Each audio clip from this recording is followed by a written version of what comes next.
It begins quietly. A man sits alone near a window on an early morning. He reaches for his phone. The sky is still soft with mist, the city not yet fully awake, and yet, his mind is already racing. A breaking headline, another crisis, someone's anger, someone's success, his thumb scrolls. Another notification, another opinion, another video. Time passes, coffee turns cold, and what started as a quiet moment has now become a flood of noise. He puts the phone down, but the agitation remains.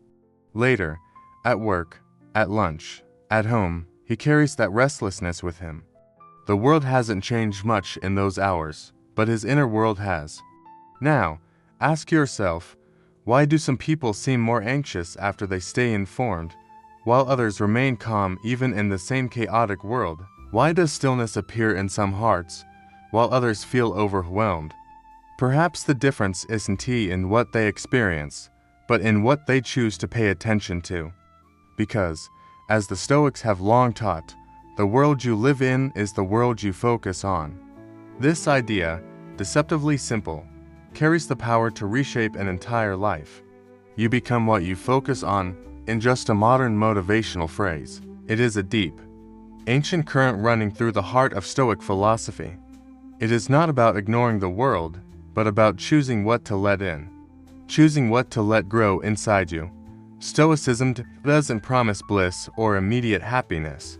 It doesn't tell you to smile through suffering or pretend all is well. Instead, it teaches sovereignty of the self, a kind of noble clarity, that amid chaos, you may still govern your own mind.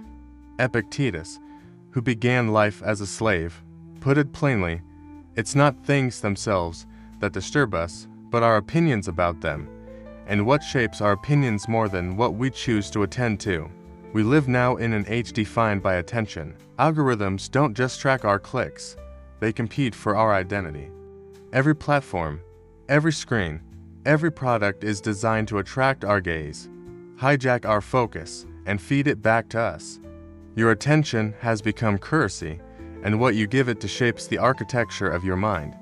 This isn't metaphor, this is neuroscience, psychology, and philosophy converging on the same truth. Think of attention like light. Whatever you shine it on begins to grow. Focus on anger, and you may find the world seems full of enemies. Focus on beauty, and you may begin to notice the morning light more often, or the kindness in strangers. Attention creates momentum. Over time, it becomes habit, and habit becomes character. As Marcus Aurelius wrote in his Meditations, your mind will take the shape of what you frequently hold in thought. This is the heart of the Stoic warning, that if we leave our focus unguarded, if we scatter it across every headline, every temptation, every fear, then we also allow those things to shape who we become. Not in some mystical way, but in a deeply human one. Ask yourself, how much of your time is spent focused on things you cannot control? The news cycle, other people's judgments, future events that haven't happened, social media highlights that provoke comparison. The Stoics called this the domain of externals, and they insisted that peace could never be found there. So where should we direct our attention? The Stoics suggest turning inward, not as a retreat from the world, but as a way of seeing it more clearly.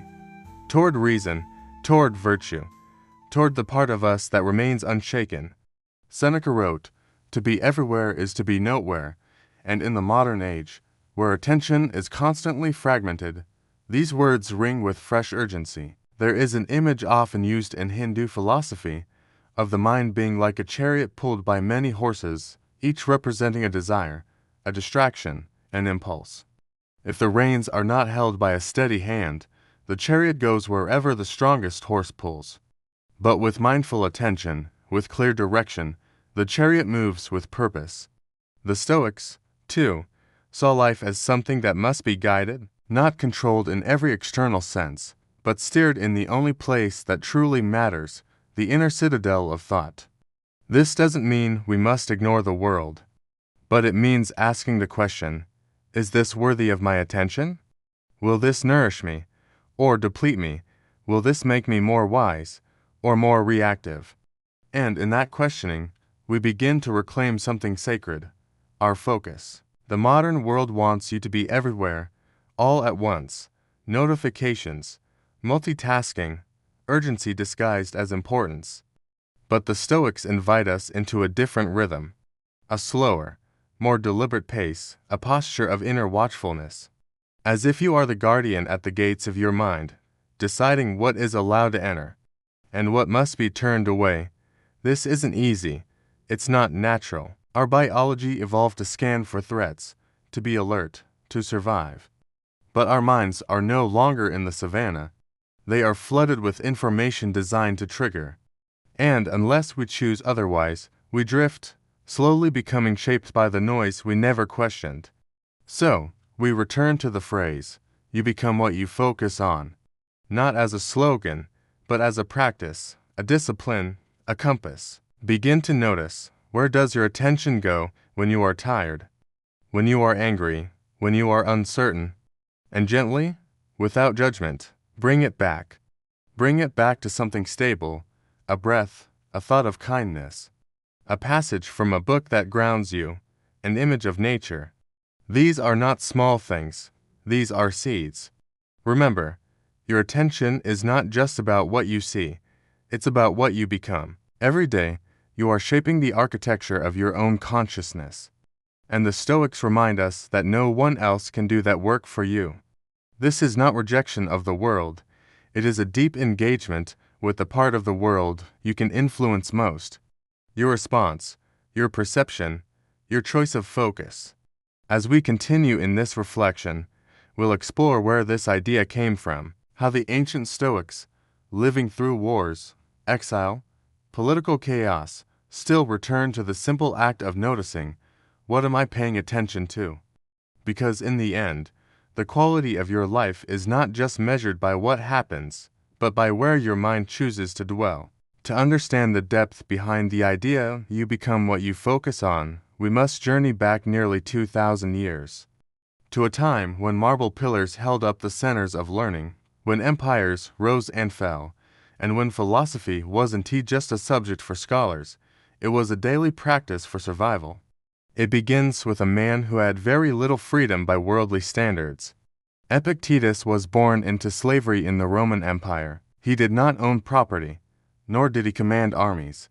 He couldn't change who ruled the empire, or whether the weather would be kind that day. But what he did claim as his own fiercely and without compromise was his attention. We become what we give our attention to, he said. That sentence, written down in his discourses, was not a metaphor, it was a declaration of power from someone who had none, at least outwardly. Epictetus taught that everything we experience is filtered through our perception, and that perception is shaped by where we place our focus. The external world, loss, insult, pain, these are not up to us. But what we attend to, and how we attend to it, builds the very foundation of our character. This is how a man in chains could become a teacher of freedom. His teachings inspired many, including the Roman Emperor Marcus Aurelius. In the midst of governing a vast and turbulent empire, Marcus carried with him a journal, not meant for public eyes, but for personal reflection. That journal would later become the Meditations, a timeless work of Stoic wisdom. In its pages, Marcus reminds himself, your mind will take the shape of what you frequently hold in thought. Here was the most powerful man in the known world, reminding himself not to be carried away by that power. He understood that greatness wasn't in conquering others, but in mastering the self. For Marcus, like Epictetus, the focus of attention was a sacred practice. Each day brought distractions, military threats, political rivalries, personal sorrows.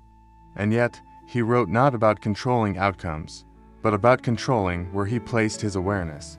Know where you can go is more peaceful, more free of interruptions, than your own soul.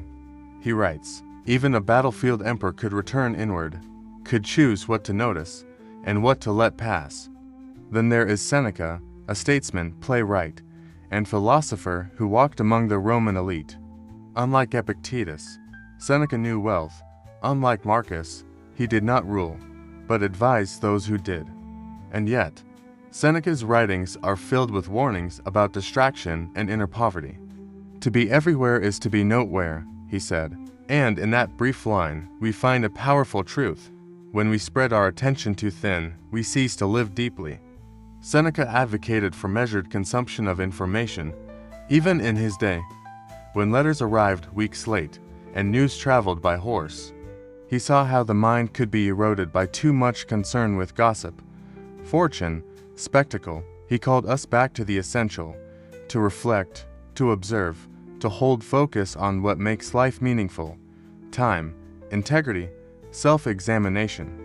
In his essay on the shortness of life, he writes that many people are not truly living, they are merely existing in a fog of preoccupation.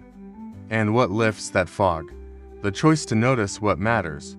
These three Stoics, Epictetus, Marcus, Seneca, lived in different circumstances with different roles, yet all arrived at the same insight, that attention, more than any possession, defines the quality of life. What you focus on becomes your practice, and your practice becomes your path. Let's imagine, for a moment, what it meant to be a Stoic in ancient Rome. The empire was vast and volatile. The Senate was treacherous. Disease could sweep through cities. Barbarian threats loomed at the borders. Life was often short, uncertain, and harsh. In such a world, it was tempting to be consumed by fear, to obsess over politics, to drown in the dramas of others. But the Stoics proposed a radical alternative: focus on the part of reality that is entirely yours, your judgment, your choice, your intention. They were not disengaged. On the contrary, they engaged deeply, but they did so from a place of inner stability. Stoicism is not about withdrawal, it is about centered participation.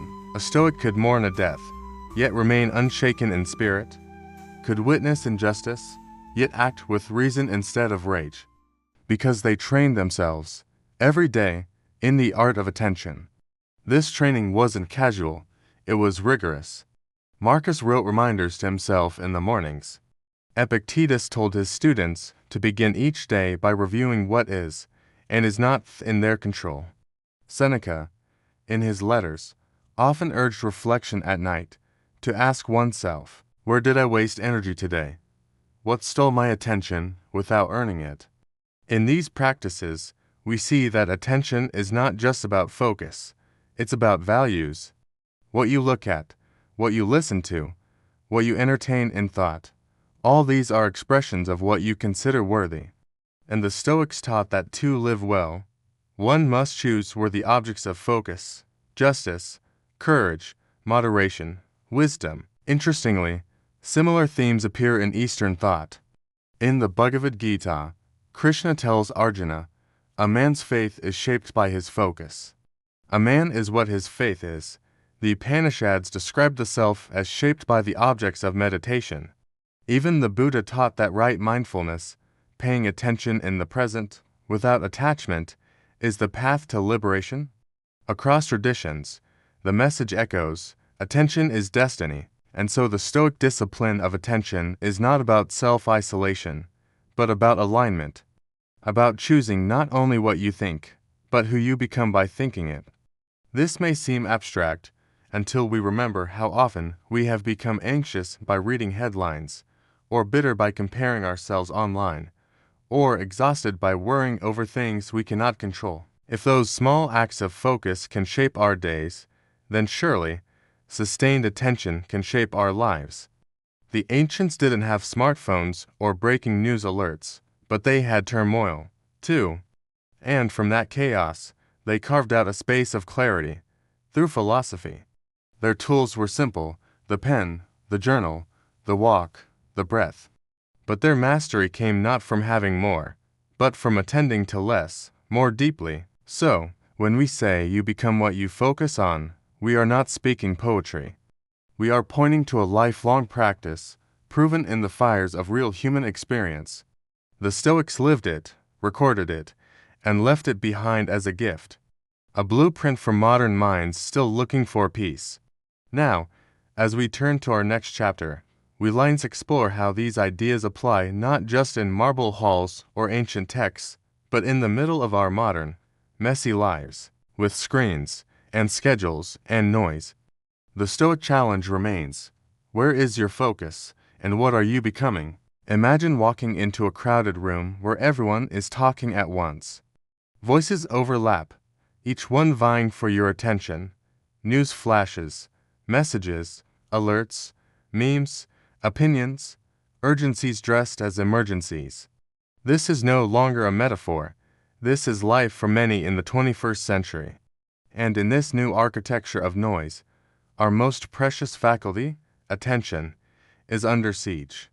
We live not in an age of information, but of interruption. The Stoics never imagined TikTok or email or dopamine-driven notifications. But what they did understand, with stunning clarity, was the human mind's tendency to be pulled in many directions, and the toll that fragmentation takes on the soul. What they practiced, in their own time, was the discipline of direction, deliberately choosing where thought and energy would go. And this, perhaps now more than ever, is an act of spiritual survival. In our world, distraction is engineered. Social media doesn't just mirror your thoughts, it trains them. Apps are built on behavioral psychology, designed to exploit the same neurological systems that respond to pleasure, fear, and novelty.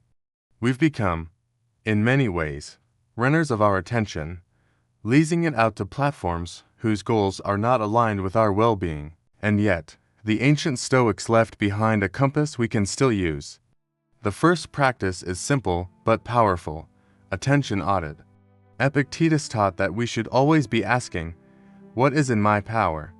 In today's terms, is this notification in my control? Is this thought necessary? Is this impulse aligned with who I want to be? He urged us to guard our thoughts like a fortress. And just as a guard does not let in every stranger, neither should we let in every image, every headline, every fear. This is not about avoidance, it's about discernment. To the Stoics, freedom did not come from having no stimuli, but from choosing wisely among them. Consider the concept of negativity fasting, a modern practice with ancient roots. For a week, one might avoid unnecessary news, toxic commentary, or comparison-based media. The effect, many find, is not ignorance, but clarity. The world remains complex, but the mind becomes less so. Another Stoic exercise is voluntary discomfort. In our current age of convenience, we often seek comfort reflexively, but that comfort can become a kind of prison.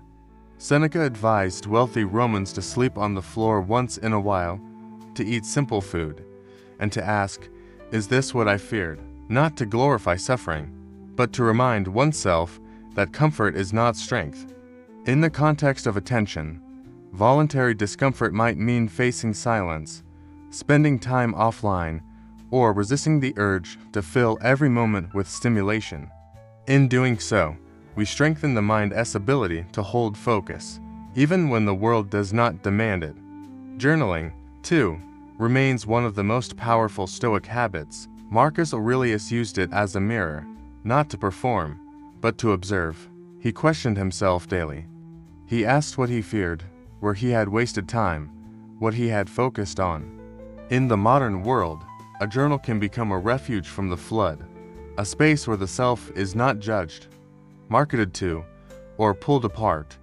Just a quiet page and a moment of noticing. Let us consider a real-world example. A young entrepreneur in San Francisco, overwhelmed by deadlines and the illusion of endless connectivity, decides to simplify. He deletes all non-essential apps. He blocks websites that distract him. He sets hours for deep, uninterrupted work. Each morning, he reads one line from the Meditations and writes his response. A year later, his output is higher, but more importantly, his internal noise is lower. He says he's a different person, not because of what he's added, but because of what he's removed.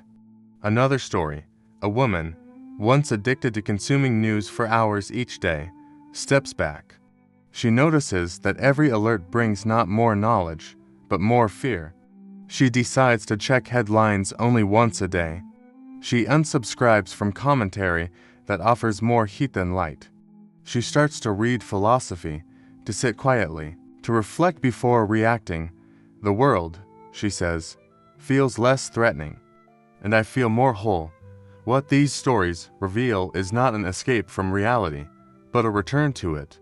Attention, when fractured, creates illusion, but when unified, it creates understanding.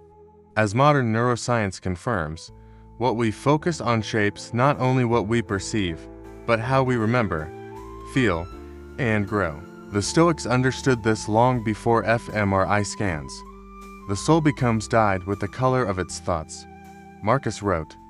And in that metaphor like a profound warning, let your mind not be stained by the things unworthy of it. Even modern psychology aligns with this. Cognitive behavioral therapy, one of the most evidence-based therapies today, owes a direct debt to Stoic thought. It teaches us that thoughts precede emotions, and that we can challenge those thoughts. But before we challenge them, we must notice them. And to notice, we must first pause, we must attend. This is the great paradox of focus. It is not a muscular effort, but a gentle one. It's not about tightening the mind, but about returning it.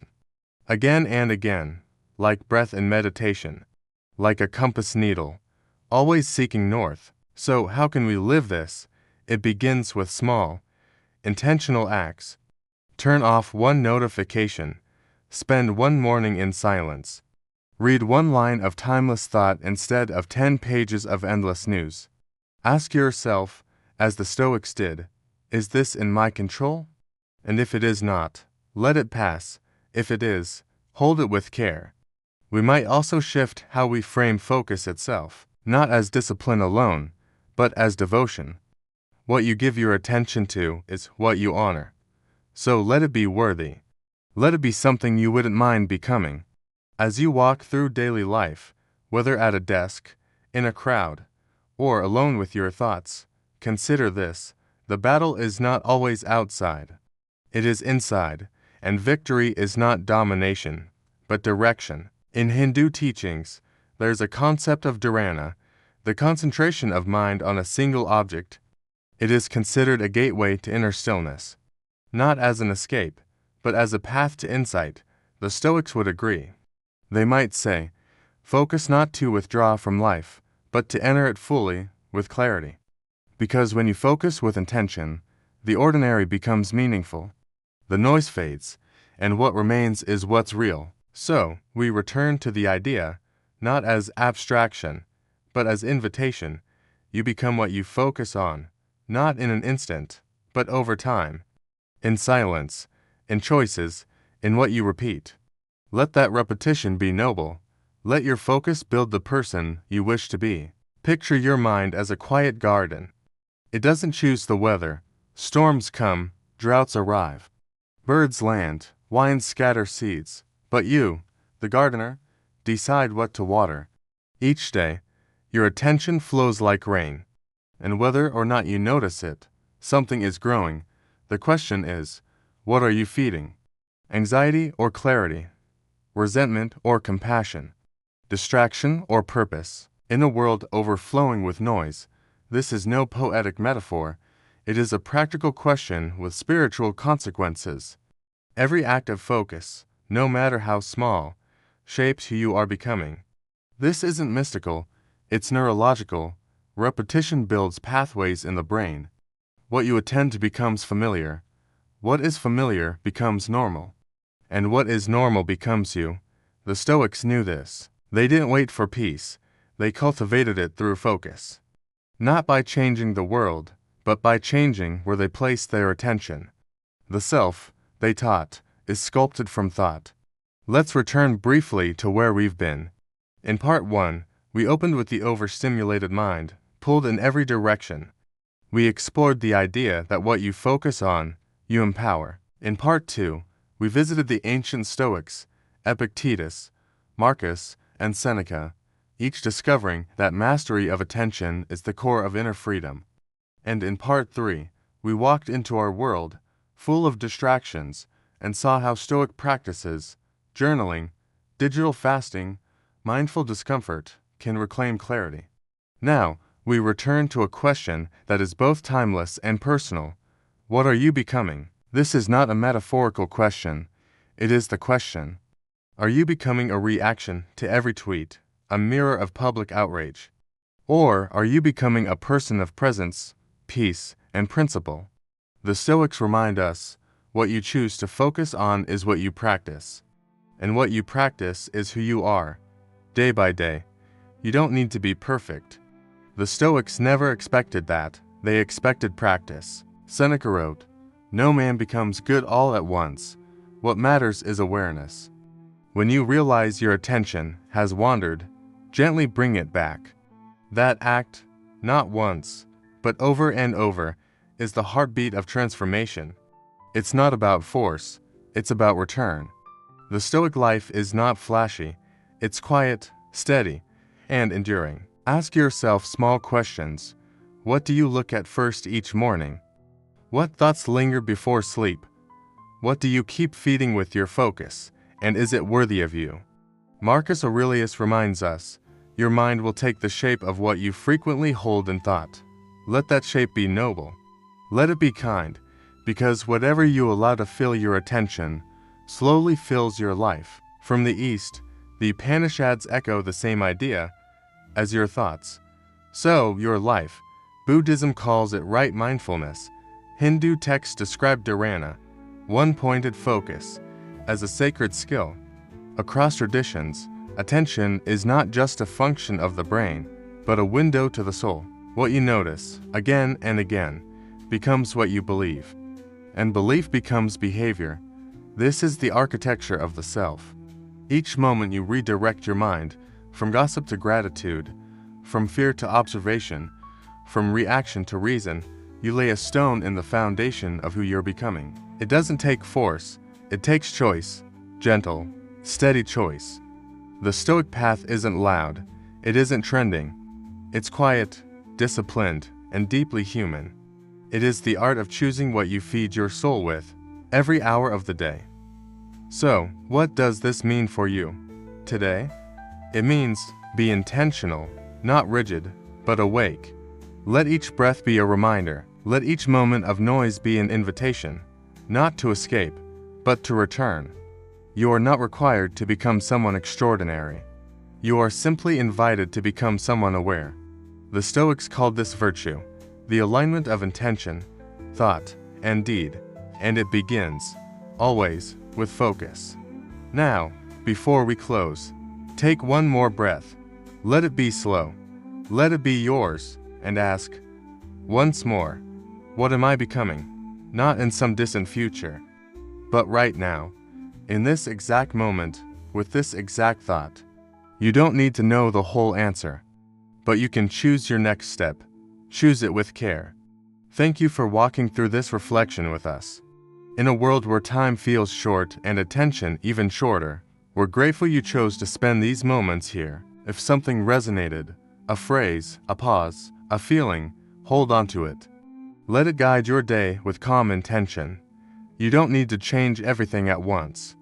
Simply notice, return to what matters, again and again. This is the Stoic rhythm, gentle awareness, focused attention, steady becoming. As Seneca said, life is long, if you know how to use it. Focus is how we begin to use it wisely. If you found peace here, consider subscribing to the channel. There will be more meditations, more ancient wisdom, more stillness to walk through together.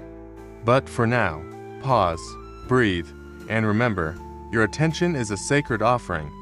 Choose where it flows, and let it reflect who you are becoming.